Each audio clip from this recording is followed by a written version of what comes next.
Welcome to this short demo of the Naviate import assembly tools. I have two drawing files opened, one corridor file with an assembly and a corridor. The second file is my assembly creation file, and in this file I will insert a basic assembly from the Civil tool palette. Then, I start the Naviate export assembly tool. I accept version and revision 1 and select to export to an assembly folder in my Data Shortcut Project folder.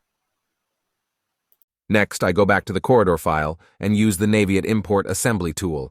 The assembly I just published is now available to import. If I use the Verify Inserted Assemblies tool, it reports no changed assemblies found. Back to the assembly file, and let's edit the right lane width and then publish a new version.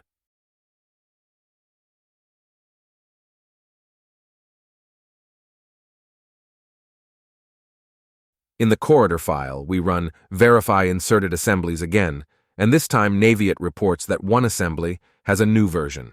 Let's select to update the assembly. Notice that the right lane width is updated. Now let's set the corridor to use the new assembly.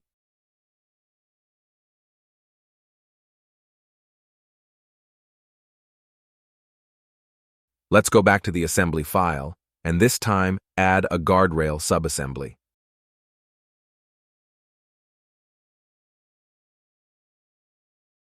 This requires a new revision of the assembly, as adding subassemblies requires a re-import. In the corridor file, once again run Verify Inserted Assemblies, and this time Naviate reports that one assembly has a new revision. Let's select to update the assembly, but this time only the import option is available, so we select to import it. Notice the setting to swap re-imported assembly in corridor. Once inserted, we rebuild the corridor and the guardrail appears in the existing section view.